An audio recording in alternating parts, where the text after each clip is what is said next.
ఆకాశములో సందడి, చుక్కలలో సందడి, ఆకాశములో సందడి, చుక్కలలో సందడి, వెలుగులతో సందడి, మిలమిల మెరిసే సందడి, వెలుగులతో సందడి, మిలమిల మెరిసే సందడి, బెత్లెహేములో సందడి, పశుల పాకలో సందడి, శ్రీ యేసు పుట్టాడని. రెట్టింపు జ్ఞానాన్ని, జ్ఞాపక శక్తిని దయచేయి. నిలబడుతున్నది నన్ను నీ సిలువ చాటున మరుగు చేసుకునండి. నా మాటలు వ్యర్థం. మీ వాక్కులతో నింపి మహిమ, ఘనత, ప్రభావాలు మీరే పొందుకోమని మా ప్రభుని, మా రక్షణ యేసుక్రీస్తు ద్వారా అడుగుకుంటూ ప్రార్థన చేస్తున్నాం పరమ తండ్రి. ఆమేన్. క్రీస్తునందు ప్రియమైనటువంటి దేవుని బిడ్డలారా, యేసుక్రీస్తు నామమున మీ అందరికీ వందనాలు తెలియజేస్తున్నా. దేవుడు మనల్ని ప్రేమించి మరొక అడ్వెంట్లో 3వ ఆదివారంలోనికి మనం వచ్చాం. ఈ 3వ క్యాండిల్ పర్పుల్ కలర్. దావీదు పట్టణమందు నేడు రక్షకుడు పుట్టి ఉన్నాడు, ఈయన ప్రభు అయిన క్రీస్తు. గొల్లలు దేవుణ్ణి ఆరాధించేటువంటి వారుగా ఈ క్యాండిల్ సాదృశ్యంగా ఉన్నట్లుగా మనము చూడగలుగుతున్నాం. గత ఆదివారపు దినాల్లో 2వ ఆదివారం శాశ్వత రాజ్యంలో శాశ్వతంగా మనం ఉండాలి.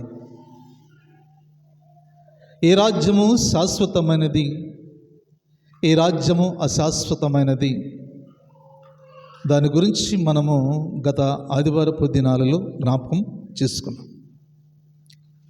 ఈ దినాన అడ్వెంట్లోని 3వ ఆదివారంలోనికి మనం వచ్చాం. ఈనాటి మన అంశం, యేసుని గణపరుస్తున్నావా?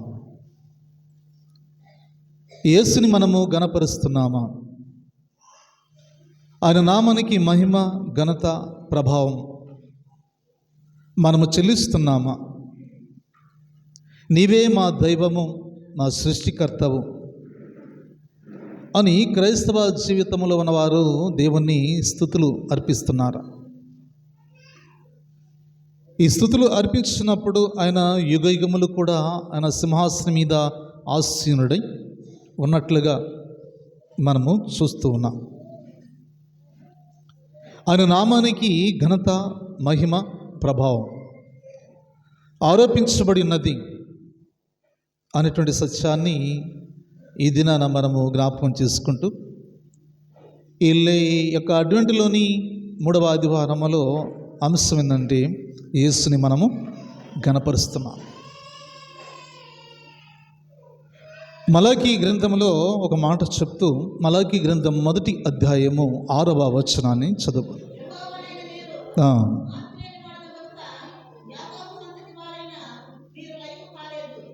చాలు. యాకోబు సంతతి వారైనా మీరు లయము కాలేదు. యాకోబు సంతతిని ఆయన దేవుడు ప్రేమించి ఉన్నాడు కనుక యాకోబు సంతతి అంటే ఇశ్రాయేలీలు.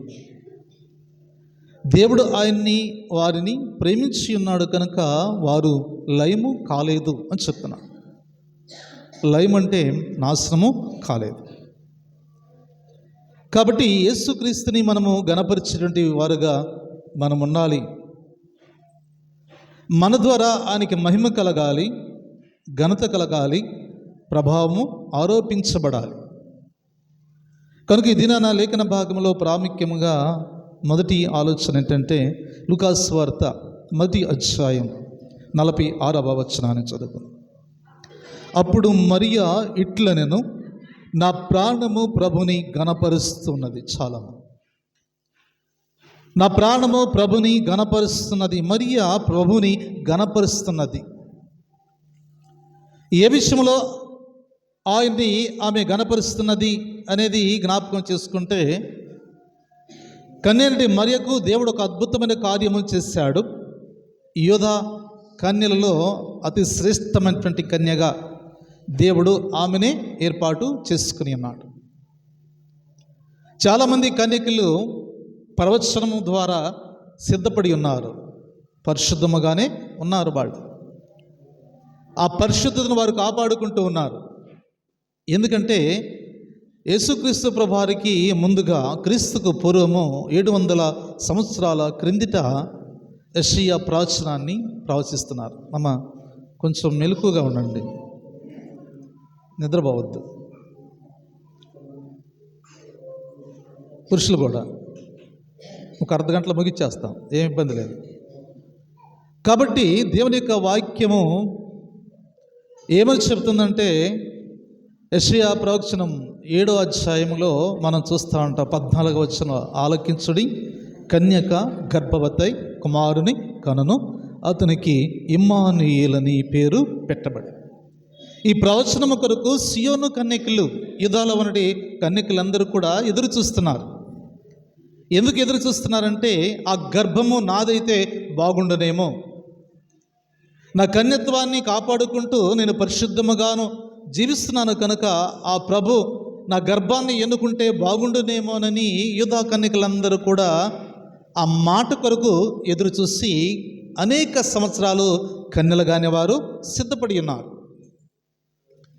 కనుక వారు ఏమనుకుంటున్నారంటే, ప్రభు నా గర్భాన్ని ఎన్నుకుంటాడేమో, ఆ గర్భంలో ప్రభుని నేను మరి జన్మింప చేయాలి అనేటువంటి ఆలోచన, ఇంతకన్నా మాకు ఇంకా గొప్ప భాగ్యం ఏంటి అని ఆలోచన చేసి వారు సిద్ధపడ్డారు. కానీ మరియా పరిశుద్ధమైనది, ధర్మశాస్త్రాన్ని చక్కగా అని ఆమె చదువుకున్నది, ధర్మశాస్త్ర సంబంధమైన జీవితం కలిగినది, ఆమె కూడా యూదురాలే, కన్యగా ఉన్నది. కానీ ఇంతమంది కన్యకలను విడిచిపెట్టినటువంటి దేవుడు ఈ మరియను ఎన్నుకోవడానగా కారణము ఏంటంటే, దేవుని ప్రణాళిక మరియ పట్ల ఉన్నది కనుక అందుకని మరియ దేవుణ్ణి ఘనపరుస్తున్నది. ఇంతమంది కన్యకలు సిద్ధపడి ఉంటే వారందరిని విడిచిపెట్టేసి దేవుడు ఒక పేదరాలైనటువంటి కన్యను ఏర్పాటు చేసుకోవడానికి గల కారణం ఏంటంటే, వారు యూదులే, వీళ్ళు యూదులే. దావీదు కుటుంబం నుంచి రాబోతున్నటువంటి యూదుడు కూడా యేసుక్రీస్తే. కాబట్టి యూదురాలు గర్భమున జన్మింప చేస్తానని దేవుడు చెప్పిన మాట ఏ యూదురాలైనా అది నెరవేర్పు జరగవచ్చు. కానీ వారందరూ చాలా ఆశతో ఎదురు చూశారు. ప్రభు నా గర్భంలో జన్మిస్తే నాకు ఇంకా ధన్యత, నేను చాలా ధన్యురాలని అనుకుని ఎదురు చూస్తున్న సందర్భాలలో దేవుడు మాత్రము తన ప్రణాళిక మరియ మీదకి ఏర్పాటు చేసుకుని ఉన్నాడు. కనుక మరియా ఫస్ట్ భయపడింది, తర్వాత దేవుని నామాన్ని గణపరచడానికి సిద్ధపడింది. అందుకని మరియా ప్రభుని గణపరిచినది. ఎందుకు గణపరిచినది అనే విషయాన్ని ఇప్పుడు తెలుసుకున్నాం. అప్పుడు ఏమంటుందంటే, ఆమె 49వ వచనం 46వ వచనం అన్నాడు, అప్పుడు మరియా ఇట్లను, నా ప్రాణము ప్రభుని గణపరుస్తున్నది అని చెప్తుంది. నా శరీరముతో పాటు నా ప్రాణము కూడా దేవుణ్ణి గణపరుస్తున్నది. ఎందుకంటే నా పట్ల ఆయన మంచి కార్యము చేశాడు. ఎవరికి లేనటువంటి గొప్ప కార్యము నా పట్ల దేవుడు జరిగించాడు. కనుక ఆయన నా పట్ల కార్యం, నా ప్రాణము ఆయన్ని గణపరుస్తున్నది. ఇదే మాట ఒక వ్యక్తి చెప్పాడు. ఎవరమ్మా? ఇటు వాళ్ళు చెప్పండి. ఇదే మాట ఒక వ్యక్తి చెప్పాడు.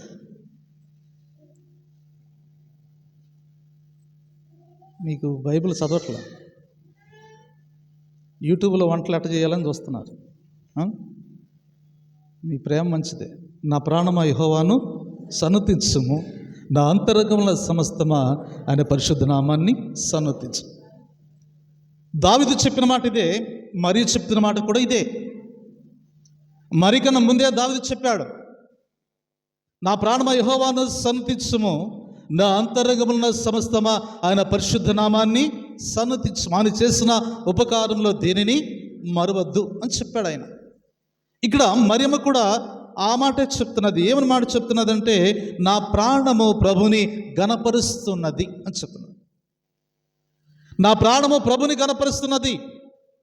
ప్రభు నా పట్ల చూపిన కృప, నా పట్ల చూపినటువంటి వాత్సల్యత, నా పట్ల చూపినటువంటి ప్రేమ ఎంత గొప్పదో ఆ గొప్పతనాన్ని ఆమె జ్ఞాపకం చేసుకుంటూ దేవుని నామాన్ని ఆమె స్తుతించినట్లుగా మనం అక్కడ చూడగలం. 47వ వచనం కూడా మాట్లాడుతూ ఆయన తన దాసురాలి దీనస్థితిని కటాక్షించెను అని చెప్తున్నాడు కదండి. ఆయన తన దాసురాలి యొక్క స్థితిని కటాక్షించి ఉన్నాడు. ఆయన తన దాసుల దీనస్థితిని, ఎలాంటి దీనమైన స్థితిలో ఉన్నదో, యూదుల్లో చాలా పేదరికం కలిగిన వారు ఉన్నారు. అందులో వాళ్ళు నిరుపేదలు. యేసేబు మరియ నిరుపేదలు. అలాంటి నిరుపేద కుటుంబంలో నుంచే దేవుడు ఎన్నుకోవడానికి గల కారణం, ఉండవాళ్ళనో రాజులను దేవుడు ఎన్నుకోలా. అట్టడుగునటువంటి పేదవారు మరియ, యేసేబుకి ప్రదానం చేయబడిన స్త్రీ. వారి పేదరికం ఎలా ఉన్నదంటే, వారికన్నా ఇప్పుడు మనమేం గొప్పవాళ్ళం. ఎందుకంటే మనకు తినడానికి, ఉండడానికి, కట్టుకోవడానికి నివాస స్థలంగా అన్నీ ఉన్నాయి, సమృద్ధి ఉంది. కానీ వారికి ఏ సమృద్ధి లేనే లేదు. కనీసం ఇల్లు లేదు వాళ్ళకి. బెత్లెహేము విడిచిపెట్టి వెళ్ళిపోయారు, వలసపోయారు. వారికి సరైన గృహం లేదు, సరైన వసతులు లేవు, సరైన ఆహారం కూడా లేదు. ఒక వస్త్రముతో చాలా కాలం ఆమె జీవింపచేసింది. కారణం ఏంటంటే అంత కఠినమైనటువంటి పేదరాలు, దారిద్రకు దిగువన ఉన్నటువంటి వారు, దారిద్ర రేఖకు దిగువన ఉన్నటువంటి సామాన్యమైన కుటుంబం అది. అలాంటి కుటుంబాన్ని దేవుడు ఎన్నుకోవడానికి గల కారణం ఏంటంటే, దేవుని వాత్సల్యత, దేవుని యొక్క కృప, దేవుని యొక్క ప్రణాళిక మరియ మీద ఎప్పుడో సిద్ధముగా ఉన్నది. ఆయన యెషయా ప్రవక్త ద్వారా ప్రవచనానికి ముందే మరియను దేవుడు ఏర్పాటు అంటే మరియ అప్పటికి జన్మించలేదు. కానీ ఆమె జన్మించక ముందే ఆమె ప్రణాళికని ఒక దేవుడు ఒక గొప్ప ఆలోచన చేశాడు. కనుక అందును బట్టి మరియ ధన్యురాలు అని పిలువబడుతుంది. కాబట్టి దేవుని బిడ్డలారా, అందుకే ఆయన అంటున్నట్టు మాట మనం చూసిన 49వ వచనంలో మాట్లాడుతున్నాడు. సర్వశక్తిమంతుడు నాకు గొప్ప కార్యము చేశాను కనుక ఇది మొదలుకుని అన్ని తరముల వారు నన్ను ధన్యురాలు అందురు. ఆయన నామము పరిశుద్ధము. అన్ని తరాలు, ఒక తరం కాదంట. ఇప్పుడు ఎన్ని తరాలు గడిచిపోయిందో తెలియదు, కానీ మనము కూడా ఇప్పుడు ఏమంటున్నాము, మరి ధన్యురాలు, స్త్రీలలో ఆశీర్వదించబడిన దానవు అని చెప్తున్నాం. ఎలిజబెత్ ఇంటికి వచ్చినప్పుడు కన్యమైన మరియ, వారి మధ్య జరిగిన సంభాషణ ఇదే. వారి మధ్య సంభాషణ జరిగింది. ఆ సంభాషణ గురించి ఆయన అంటున్నాడు, తన దీన స్థితిని ఆయన కటాక్షించి ఉన్నాడు అని చెప్తున్నారు. సర్వశక్తిమంతుడు నాకు గొప్ప కార్యము చేస్తున్న కనుక ఇది మొదలుకొని అన్ని తరముల వారు నన్ను ధన్యురాలు అందరూ. ఆయన నామము పరిశుద్ధమైనది అని ఆయన మాట్లాడిన మాటను మనము చూస్తా ఉన్నాం. అందుకే నా ప్రాణము ఆయన ప్రభుని గణపరుస్తున్నది. కనుక మరియ ప్రభుని గణపరుస్తున్నది. దావీదు కూడా ప్రభునే గణపరిచాడు. 103వ కీర్తన 2వ వాక్యంలో ఉండిద్ది, చదువుకున్నాం మనం కదా. ఒకసారి చదువుకుందామా? 103వ కీర్తన 2వ వాక్యం చదువుమా. ఆయన చేసిన ఉపకారముల్లో దేనిని మరవద్దు. నా ప్రాణమా యెహోవాను సన్నతించుము. ఆయన చేసిన ఉపకారంలో దేనిని మరవద్దు. నా ప్రాణమా ప్రభుని గణపరచుము అంటున్నది మరియా. దావీదు ఏమంటున్నాడు? నా ప్రాణమా యెహోవాను సన్నతించుము. ఆయన చేసిన ఉపకారంలో దేనిని మరవద్దు. దేవుడు తన దీనస్థితిని కటాక్షించి ఉన్నాడు. చాలా పేదరికంలో ఉన్నటువంటి స్థితిలో నుంచి ఉన్నతమైన స్థితిలోకి వారిని నడిపించాడు. పడినవాడు పడినట్లుగా ఉండడు, దేవుడు లేపుతాడు. నీతిమంతుడు 7 మార్లు పడిన మరలా తిరిగి లేపగల సమర్థుడు ఆయనే. కాబట్టి దేవుడు వారిని లేపాడు. కనుక ఎక్కడో మూలన ఉన్నటువంటి వారు, ఎక్కడో పేదరికంలో ఉన్నటువంటి వారిని దేవుడు ఎక్కడ తీసుకొచ్చాడంట? ఒక సెంటర్ స్థలానికి తీసుకొచ్చాడు. దావీదు సింహాసనం మీద రాజు ఉండక మానడు అనే ప్రవచనము యేసుక్రీస్తు ప్రభువారిలో నెరవేర్పు అనేది జరుగుతున్నటువంటిది. అది కూడా మరియ గర్భము ద్వారా. కాబట్టి దేవుని బిడ్డలారా, అందుకే సమూయేలు రాసిన మొదటి గ్రంథంలో కూడా అక్కడ అన్న కూడా దేవుని గణపరిచింది. ఎందుకు గణపరిచిందంటే బిడ్డలు లేని కొరతను దేవుడు తీర్చబోతున్నాడు. కనుక ఆమె ఏమని ప్రార్థన చేసిందో మనందరికీ తెలుసు, చదవద్దు. కానీ దేవుని కార్యాలను బట్టి దేవుణ్ణి గణపరిచినది ఆమె. లేక పుట్టిన కుమారుడు. మరలా తిరిగి దేవుని సన్నిధికి ఆయన ప్రతిష్ఠ చేసింది.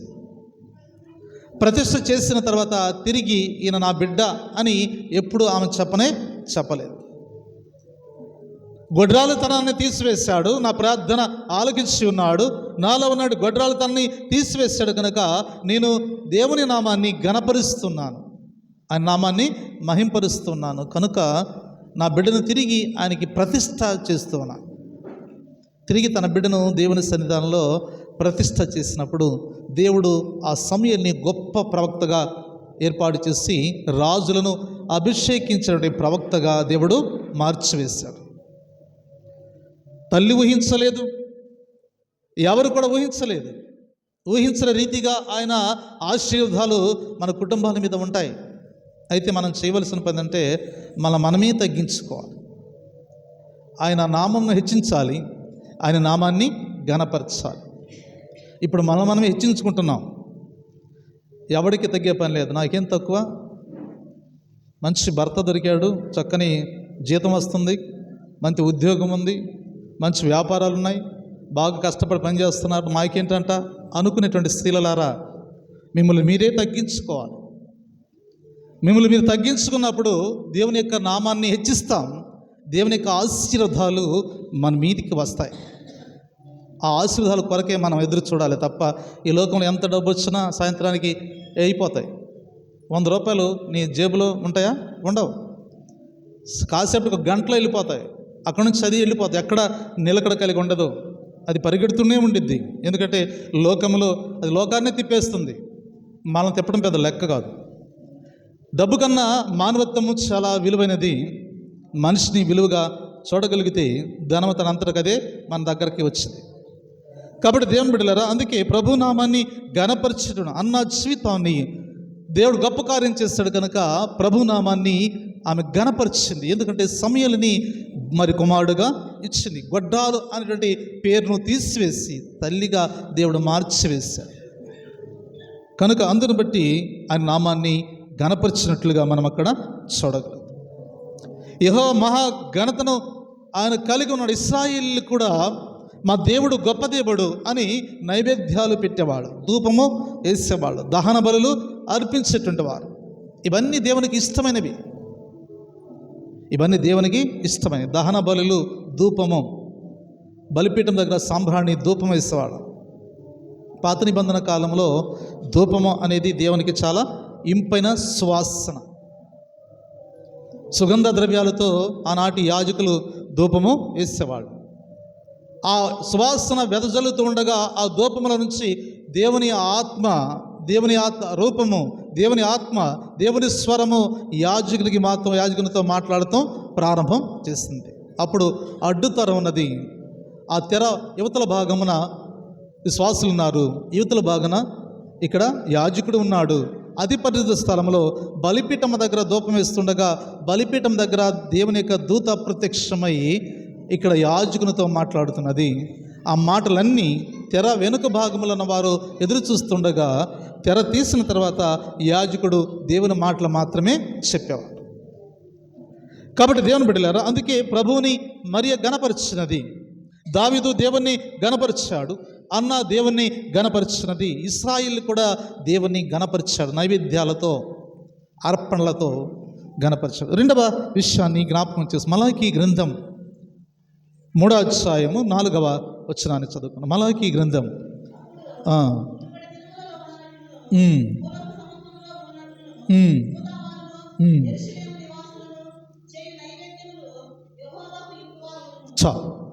చూడక మీరు చేయు నైవేద్యములు దేవునికి ఇంపుగా ఉండెను. ఎవరంట? యూదావారు, యెరూషలేము నివాసులు చేయు నైవేద్యములు అంటే గణపరచడం. పాత నిబంధన కాలంలో నైవేద్యం పెట్టేవాడు, మొదటి భాగాన్ని తీసుకొచ్చి బలిపీఠం దగ్గర పెట్టేవాడు. ఇప్పుడు హిందువులు పెడుతున్నారు కదండి, దేవుడు తింటాడని కాదు, కానీ మొదటి భాగాన్ని దేవునికి అర్పణగా అర్పించాలి. ఎంతమంది మీరు మొదటి భాగాన్ని దేవునికి అర్పణగా ఇస్తున్నారు? మీ రాబడిలో ఎంతమంది దేవునికి దశంభాగము ఇస్తున్నారు? మీ రాబడిలో ఎంతమంది ఇస్తున్నారు? మీ కూలిలో కదండి, 50 రూపాయల కూలిలో ఎంత ఇస్తున్నారు? లేదా 100 రూపాయల కూలిలో ఎంత ఇస్తున్నారు? మొత్తం మీరే కాజేస్తుంటే ఇంకా దేవుని నామాన్ని ఎలా గణపరుస్తారు మీరు కదండి? పోస్ట్పాడ్లో పెన్షన్ వచ్చిన ప్రతి స్త్రీ దశంభాగం వేసిద్ది మా ముసలివాడు. మీలో చాలామందికి ఫంక్షన్ వచ్చింది, కానీ నేను అందరినీ గమనిస్తూ ఉంటాను. అంటే నాకు కావాలని నేను అంటలా, నేను ఎప్పుడు దానికి ఆశపడను. మీకు దీవెనలు కావాలి, ఆశీర్వాదం కావాలి, మీ కాపరిని మీరు పోషించాలి. మీలో ఎవరైనా వేస్తున్నారా? మీ మనసుకు ఒకసారి మీ గుండెకు మీ హస్తాన్ని పెట్టి చూడండి. మిమ్మలను ఏ రీతిగా ఆయన పోషిస్తున్నాడో, ఏ రీతిగా సంరక్షిస్తున్నాడు. మీరు ఎప్పుడైనా దేవునికి మొదటి భాగాన్ని ఇచ్చారా? చెప్పండి. ఇంకా ఎలాగ దీవెనలు వస్తాయి, మీకు ఎలాంటి ఆశీర్వాదాలు వస్తాయి? చెప్పినప్పుడు వేస్తారు, తర్వాత మర్చిపోతారు. దేవునితో ఒక నిబంధన చేసుకున్నప్పుడు అది ప్రాణం పోయినా సరే ఖచ్చితంగా దాన్ని నెరవేర్చాలి. నెరవేర్చకపోతే నీ ఆశీర్వాదాలన్నీ కూడా వెనక్కి వెళ్ళిపోతాయి. నీకు ఇచ్చేటువంటి ఆశీర్వాదాలన్నీ కూడా వెనక్కి వెళ్ళిపోతాయి. చాలామంది పలహారాలు తెస్తారు మీరు కదండి, 1000 అయినా 2000 అయినా 3000 అయినా తెస్తారు, కానీ 100 రూపాయలు పెడతారు దేవుడికి కానుక. మీరు గమనించారా? అవి కూడా ఎందుకు పెడతాం? తప్పు కదా. అంటే మనుషులను మెప్పించేటువంటి ఆలోచన చేస్తున్నారు తప్ప దేవుని గణపరిచేటువంటి ఆలోచన లేదు మీకు. దేవుని నామాన్ని గణపరచాలి, దేవుని నామాన్ని మహింపరచాలి. మీ ద్వారా దేవుని కాపర్లు పోషించబడాలంటే దేవుడే పోషిస్తాడు. కానీ అలాగని దేవుని మనము అవమానపరుస్తున్నామా లేదా ఒకసారి ఆలోచన చేయండి. పలహారానికి అయితేనేమో 2000 అవుతాయి, పాదిరి గారికి ఏమో ఏం చేస్తారంటే పాదిరి గారు పెడుతున్నాం అనుకుంటున్నారు. నాకెందుకండి? నాకు అక్కర్లేదు. ఏమీ లేకపోయినా కాకుల ద్వారా ఏలిని పోషించిన దేవుడు నన్ను పోషించలేడా? ఆ నమ్మకం నాకు బలంగా ఉంది కదండి. కానీ మీకు ఆశీర్వాదాలు పోతున్నాయి, మీకు దీవెనలు పోతున్నాయి, మీ బిడ్డలకు ఆశీర్వాదాలు పోతున్నాయి. మీరు ఇచ్చేటువంటి ప్రతి కానుక నైవేద్యంతో సమానం, నైవేద్యంతో సమానం. దేవునికి ఇచ్చిన వాడు ఎవడు కూడా కదండి నష్టపోలేదు, ఎవడూ నష్టపోలే. మీ పరిధిలో మీరు చేసే ప్రతి కష్టంలో కూడా దీనికి ఒక సంఘం సాక్ష్యం ఉంది నాకు. ఆ సంఘం ఏదో తెలుసండి కదా, కుర్నూతల అనేటువంటి ఒక సంఘం. దాని గురించి ఎక్కడైనా సాక్ష్యం చెప్పగలుగుతాను. ఎందుకంటే వారు చాలా పేదరికం కలిగిన వారు. రెక్కాడితే డొక్కాడలేని పరిస్థితి. ఎవడు ఉద్యోగం లేదు, ఎవరికి ఉన్నతమైనటువంటి ఇళ్ళు లేవు, అన్ని పూరి గుడిసెలే. ఆ పూరి గుడిసెలో 2010 నుంచి 2017 సంవత్సరాలు 7 సంవత్సరాలు అక్కడ నేను పరిచర్య చేస్తే చిన్న పేదవాడు. ఎంత పేదవాడు అంటే వాళ్ళ కుటుంబం చూస్తుంటే నాకే జాలేసేది. కానీ వారు చేసే ప్రతి కూలిలో దశంభాగం తీసుకొచ్చి ఇచ్చేవాడు. దశంభాగం తీసుకొచ్చి 90 కుటుంబాలు అవి. ఆ 90 కుటుంబాల్లో వారం సంద 10,000 వచ్చాయి. వారం సంద 10,000 వచ్చాయి. నాకు ఆశ్చర్యం వేసేది. దీన్ని చూసిన మాసిదోనియా సంఘం జ్ఞాపకం వచ్చింది. ఎందుకు ఈ మాటలు మీకు అబద్ధం మాటలు కాదు, వాస్తవాలు చెప్తున్నా నేను. కాబట్టి దేవుని బిడ్డలారా, మీ ఇవ్వకపోయినా పర్వాలేదు, కానీ మీ మనస్సు గద్దింపు అనేది కావాలి. అందుకే దేవునికి వాక్యం హెచ్చరిక చేస్తున్నది, నీవు చేయు నైవేద్యాలు దేవునికి ఇంపుగా ఉన్నవి అని చెప్తున్నాడు. ఇశ్రాయేలు, యూదా వారు, యెరూషలేము వారు కూడా చేసినటువంటి అక్కడ నైవేద్యం అనగా ఘనపరచడం. పాత నిబంధన కాలంలో ధూపము, నైవేద్యము, దహన బలులు, అర్పణ బలులు ఉండేవి. కానీ కృత నిబంధన కాలం వచ్చేటప్పటికి హృదయాన్ని దేవునికి అర్పణగా అర్పించాలి, ఆయన గణపరచాలి, ఆయన నామాన్ని కొనియాడబడాలి. అది నైవేద్యాలతో సమానం.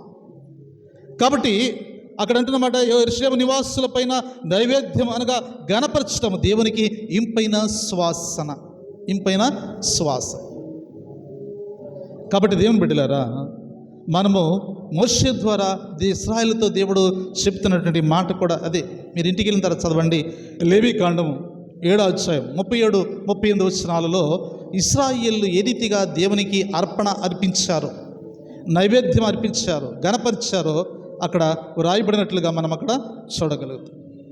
కాబట్టి దేవుని బిడ్డల సమర్పణ నైవేద్యము అనగా మీ హృదయము అని అర్థం. నైవేద్యము మీ హృదయము దేవునికి అర్పణగా అర్పించాలి. మానవుని హృదయమే చాలా విలువైనది. మనిషిలో ఏది భద్రమైనది అంటే హృదయమే భద్రమైనది. అన్ని దీంట్లోనే దాచుకుంటాం. పగైనా దాచుకుంటాము, సంతోషమైన దాచుకుంటాము, అసూయన దాచుకుంటాము, వాటి కాలం మీద అవి బయటకు వస్తాయి. ఎవడి మీద అసూయపడాలో అప్పుడు అవి బయటకు వస్తాయి, ఎవడి మీద కోప్పడాలో అవి ఎప్పుడు బయటకు, అప్పుడు దాకా లోపల భద్రంగా ఈ స్థలంలో ఉండిద్ది, ఈ స్థలంలోనే ఉండిద్ది. అందుకే దేవుడు కోరుకున్నదంటే ఆ స్థలము నాకు కావాలి, ఆ స్థలం నాకు కావాలి. ఆ స్థలంలో ఉన్నట్టు దుర్మార్గములన్నీ కూడా బయటికి వెళ్ళిపోవాలి. ఆ స్థలంలో ఏం కావాలంట? దేవునికి నైవేద్యము కావాలి, దేవునికి అర్పణ కావాలి, దేవుని నామాన్ని ఘనపరచటి స్థలముగా నీ హృదయం మార్చబడాలి. 10 సంవత్సరాలు 20 సంవత్సరాలు జరిగిన సంఘటనలు అన్నీ మన హృదయంలో జ్ఞాపకం వస్తామంటే వస్తాయా రావా అమ్మా? వస్తాయా రావా? వస్తే నాకే వస్తాయి, మీకు రాపాటం ఏంది కదా. నేను కూడా మర్చిపోలేను. ఆ వ్యక్తిని చూడగానే ఆ మాట గుర్తొచ్చింది నాకు. దాన్ని ఎంత తీసేసుకోవాలన్నా కానీ, ఎంత ప్రార్థన చేస్తున్నది పోట్ల నాకు. కాకపోతే ఏమన్నా కానీ ఆ వ్యక్తి మాత్రం పలానా టైంలో నన్ను ఈ మాట అన్నాడు, ఎందుకన్నాడా అనేది మాత్రం నాకు ఖచ్చితంగా అది గుర్తొచ్చింది. కానీ మన మనసులో అవన్నీ ఉంటాయి. కానీ దేవుని నమ్మిన తర్వాత అవి ఉన్నా అవి బయటికి రాకూడదు. ఎందుకంటే వాటి వలన దేవునికి మనం దూరం అయిపోతాం, మన మనస్సు దూరం అయిపోతుంది, మన ఆలోచన దూరం అయిపోతుంది. కాబట్టి దేవుని బిడ్డలారా, దేవుని వాక్యాన్ని వింటున్నటువంటి మనం మన జీవితంలో ఏముండాలంట? మన ప్రవచన 2వ మాట అన్నాడు, మీరు చెయ్యు నైవేద్యములో దేవునికి ఇంపుగా ఉండెను. ఇశ్రాయేలు చేసిన నైవేద్యం, వారి అర్పణ, వారి సమర్పణ జీవితము దేవునికి ఇష్టముగా ఉండెను. 141వ కీర్తన 2వ వాక్యాన్ని చదువుకుందాం. 141వ కీర్తన 2వ వాక్యం.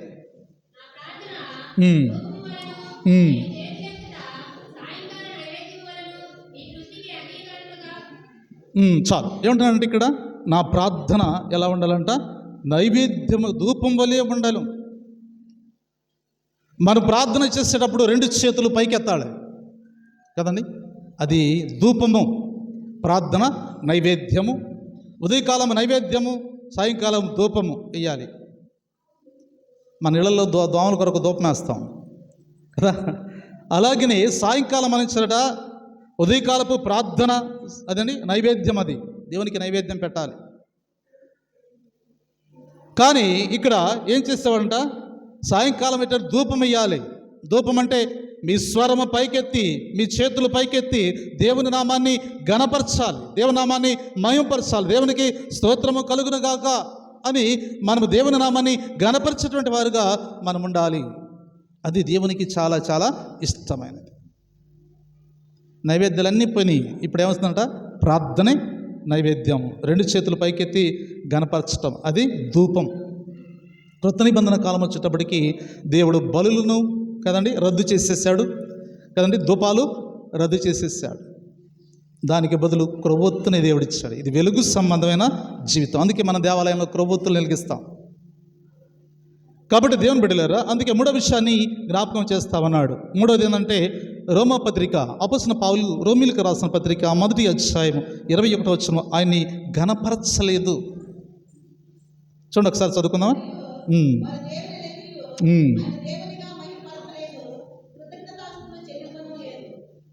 చాలమ్మా. ఇక్కడ ఏమన్నాడు? ఆనాటి ఇశ్రాయేలు దేవుని ఎరిగియు ఆయనను దేవుని మహిమపరచలేదు, కృతజ్ఞత చెల్లించలేదు. కానీ వాళ్ళు ఏం చేసినా వారి వాదనలో వ్యర్థులైపోయారు అని చెప్పి. అన్నీ తెలిసినట్టు ఇశ్రాయేలీలే దేవుని కనపరచలేదు. మనకు కూడా అన్నీ తెలుసు. బైబిల్లో ఏం చేస్తే దీవెనలు వస్తాయో కూడా తెలుసు మనకి. బైబిల్లో చెప్తుంది, మీరు ఏం చేయగలిగితే దీవెనలు వస్తాయి, ఎలా ప్రార్థన చేస్తే మీరు గొప్పవాళ్ళు అవుతారు. ఉందా లేదా? బైబిల్లో అన్నీ ఉన్నాయి. వాటిని వారి పాటించలేము మనం కదండి. మనం అన్ని బాగా ఇల్లు కట్టుకున్న తర్వాత పాస్టర్ గారిని తీసుకుని వెళ్ళిపోయి ఓపెన్ చేసిన తర్వాత, దేవుడు నా పట్ల ఎంత మేలు చేశాడు అయ్యగారు, గొప్ప మేలు చేశాడు, ఇంత గొప్ప ఇల్లు కట్టుకుంటాను ఊహించలేదు అయ్యగారు అని చివరికి వచ్చేటప్పటికి 500 కానుక పెడతాడు. ఇదే ఆయన చేసిన గొప్ప కార్యం కదండి. దేవుని నామాన్ని ఘనపరచడం అంటే, దేవుని నామాన్ని మహిమపరచడం అంటే, ఇంత కార్యం చేస్తున్నప్పుడు దేవుడైనా అడుక్కునేవాడు అనుకున్నావేంది? ఆయన అడుక్కునేవాడు కాదు, నిన్ను ధనవంతుడు చేసి ఆయన దరిద్రుడాయను. బైబిల్లో రాయబడిన మాట అదే. మిమ్మల్ని ధనవంతుడు చేశాడు. సొగసైనను స్వరూపమైనను లేని కదంట లేత మొక్క వలె ఆయన నీకు కనబడుచున్నాడు. నీ కొరకు రూపాన్ని కోల్పోయాడు, నీ కొరకు ప్రాణాన్ని కోల్పోయాడు, నీ కొరకు అందాన్ని కోల్పోయాడు, నీ కొరకు శరీరాన్ని కోల్పోయాడు, నీ కొరకు తన యవ్వన కాలాన్ని కోల్పోయి నీ ప్రాణానికి బదులుగా ఆయన ప్రాణాన్ని తీసుకుని నిన్ను గణపరిచాడు, ఆయన నిన్ను మహింపరిచాడు. కానీ నేను చేస్తుంది ఏంటి? నేనేం చేస్తున్నాను, నువ్వేం చేస్తున్నావు? ఎప్పుడైనా దేవుని నామాన్ని గణపరిచావా? కదండి, మహింపరిచావా? పబ్లిక్గా నా ప్రాణమా దేవుణ్ణి గణపరచు అని చెప్పగలుగుతున్నామా? చెప్పలేనిపటి పరిస్థితుల్లోకి వస్తున్నాం. దేవుని నామాన్ని ఎప్పటికప్పుడు మనం గణపరచు. కానీ ఇశ్రాయేలు అన్నారు ఆయన్ని గణపరచలేదు. బైబిల్ చెప్తున్న మాట అదే.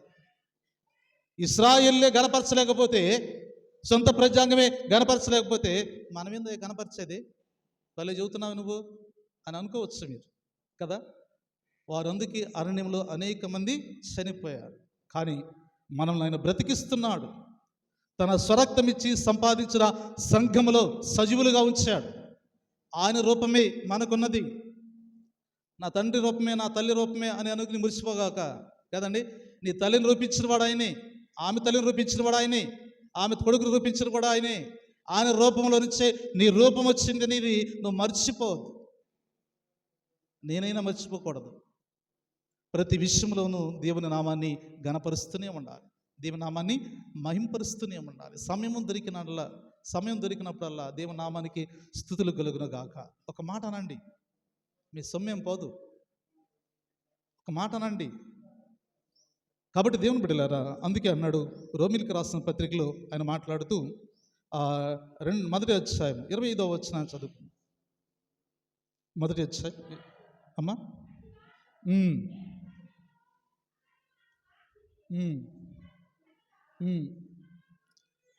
చాలు కదండి. సృష్టికర్తకు బదులుగా ఏం పూజిస్తున్నారండి? ఏం పూజిస్తున్నారట? సృష్టిని పూజిస్తున్నారు. ఇంకా మన అలవాట్లు పోలా. అంటే సగం క్రైస్తలము, సగం మనము హిందువులుగా ఉంటున్నామే తప్ప క్రైస్తవ జీవితం పరిపూర్ణంగా మార్చబడలేదు. మీరు ఎలా ఉండాలట? లార్బా దశలోనే ఉన్నారు. సీతకొక సిలుక అంచెలంచెలుగా ఏ రీతిగా మార్పు చెందిందో దాన్ని చూసినప్పుడు సేదరించుకున్న వారు ఉన్నారు, దాన్ని చూసి దూరంగా వెళ్ళిన వారు కూడా ఉన్నారు. అది మార్పు చెందిన తర్వాత, తన దిశలు మార్చుకున్న తర్వాత దానిలో ప్రపంచములోని గొప్ప రంగులను దేవుడు మిళితం చేశాడు. ఇప్పుడు దాన్ని మీరేం చేస్తారంట? ఆహ్వానించుకుంటా. నా చేతి మీద వాలితే చాలు, బటర్ఫ్లైని నా చేతి మీద వాలితే చాలు అని సంతోషపడతారే, దాన్ని ఎదిరించుకున్నారుగా, దాన్నే దూరంగా నెట్టేశారుగా. ఇప్పుడు అది నీ దగ్గరకు వచ్చినప్పుడు అది అందంగా కనపడదు కాబట్టి దాన్ని మరి ఆహ్వానించుకుంటున్నారు. మన జీవితాలు కూడా అంతే. దేవునిలో లేనప్పుడు మురికి జీవితం. ఎవడు మన లెక్క చేయడు, ఎవడు మనల్ని తృణీకరిస్తాడు, అయిపో అంటాడు. కానీ దేవునిలో ఉన్నప్పుడు, దేవునితో ఉన్నప్పుడు, మహిమపరచబడుతున్నప్పుడు మనకి ఘనత ప్రభావాలు కలుగుతూ ఉంటాయి. చాలామంది మాకు తెలియపోవచ్చు, కానీ బస్సులు వెళ్ళేటప్పుడు, ఎదురు ప్రయాణం వెళ్ళేటప్పుడు అయ్యారు వందనాలు అంటారు. నాకు అర్థం కాదు, వీళ్ళు ఏ ఊరు వాళ్ళ ఎక్కడ చూశానా అని. నేను వాళ్ళకు తెలుసు, కానీ నాకు వాళ్ళు తెలియపోవచ్చు. కానీ అలాగ పెడుతుంటే నాకే కొంత ఆశ్చర్యం, నేను ఎక్కడ చూసానా వీళ్ళని అని ఆలోచన చేస్తూ ఉంటాను. ఎందుకంటే ఈ గుర్తింపు ఎక్కడి నుంచి వచ్చిందంటే, దేవుడు నన్ను అభిషేకించి మీ మధ్యకు పంపించినప్పుడు, మరి ఆయన నామాన్ని ఘనపరిచినప్పుడు నాకు గొప్ప ఘనతను దేవుడే కలుగు చేసి. అప్పటి వరకు నేను ఎవరిని ఆఫ్టర్ నాకు ఎవరు తెలుసండి? ఎవరు తెలియదు. ఇప్పుడు కాపరిగా దేవుని పరిచర్య చేస్తుండగా పలానా కాపరి, పలానా గ్రామానికి చెందిన కాపరి, దగ్గుబాటు ప్యారిష్ పాస్టర్ గారు ఈయన ఆయనకు గుర్తింపు దేవుడే ఇచ్చాడు. అలాంటి గుర్తింపు మనకు కావాలి. దేవుడు మనకి ఇవ్వడానికి సిద్ధంగా ఉన్నాడు. అక్కడ సీతాకోకసిలకి గుర్తింపు లేదు, లార్వా దశలో ఉన్నది, చిన్న పురుగు దశలో ఉన్నది. అసహించుకునేటువంటి స్థితిలో నుంచి ఆహ్వానించే స్థితిలోకి ఒక పక్షి, ఒక పురుగు వచ్చిందంటే వాటికన్నా మనం చాలా శ్రేష్ఠులం. అంత గొప్ప కార్యము దేవుడు మన పట్ల చేశాడు. నీవు నేను కూడా మర్చిపోవద్దు, దేవుని నామాన్ని ఘనపరచాలి, దేవుని నామాన్ని మహింపరుచుకుంటూ ఉండాలి. ఇశ్రాయేలు ఆయన్ని ఘనపరచలేకపోయారు. వారు సృష్టిని విడిచిపెట్టారు, సృష్టికర్తను విడిచిపెట్టారు, సృష్టిని ఆరాధించారు. కర్తను విడిచిపెట్టి సృష్టిని ఆరాధిస్తే, సృష్టిని చేసిన వాడే నీ పక్కనే ఉంటే ఆయన్ని నువ్వు గణపరచకుండా, ఆయన నువ్వు కొనియాడకుండా, ఈ సృష్టి బాగుందే, ఈ సృష్టి అందంగా ఉందే, ఈ సృష్టి చాలా గొప్పదే అని అనుకుంటే ప్రయోజనం ఉందా? కదండి. క్రియేషన్ చేసినటువంటి వ్యక్తి అక్కడే ఉన్నాడు కదా. నేను రూపించినవాడు, నీకు అందాన్ని ఇచ్చినవాడు, ప్రకృతిని ఇచ్చినవాడు, ప్రకృతిలో గాలిని ఇచ్చినవాడు కదండి, ప్రకృతిలో నీటిని ఇచ్చినవాడు, ఆహారాన్ని ఇచ్చినవాడు, అన్ని ఇచ్చినవాడు నీ ప్రక్కన ఉంటే ప్రకృతిని కనపరచడం ఏంటండి? అందుకే దేవుడు ఇశ్రాయేల్ని అసహించుకున్నాడు. అలాంటి స్థితికి మనం రాకూడదు.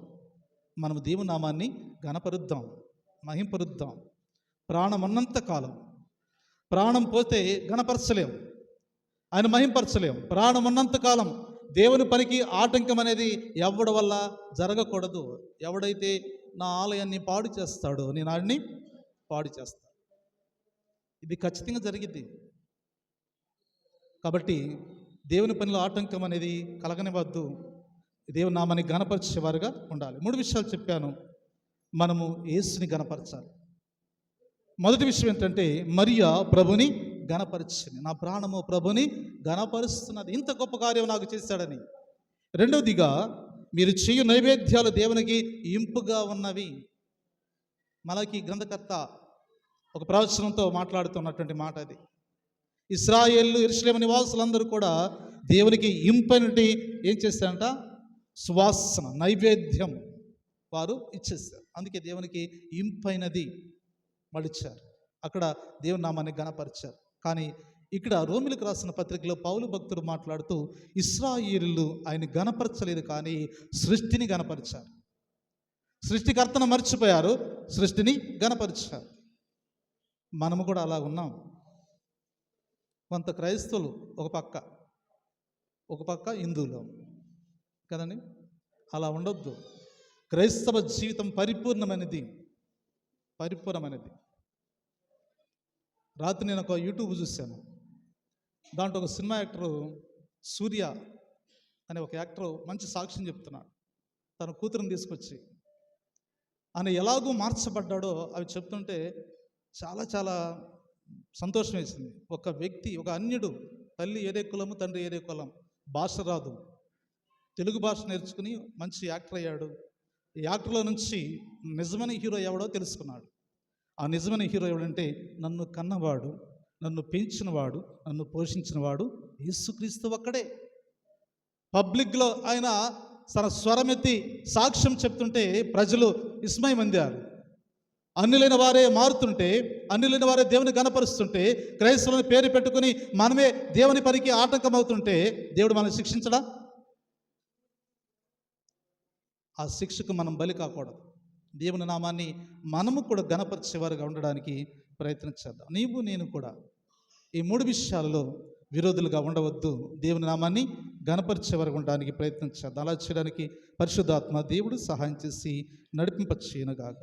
సమస్త జ్ఞానం ఇచ్చిన దేవుని సమాధానము యేసుక్రీస్తు వలన మీ హృదయములకు, మీ తలంపులకు కావలి ఉండునుగాక.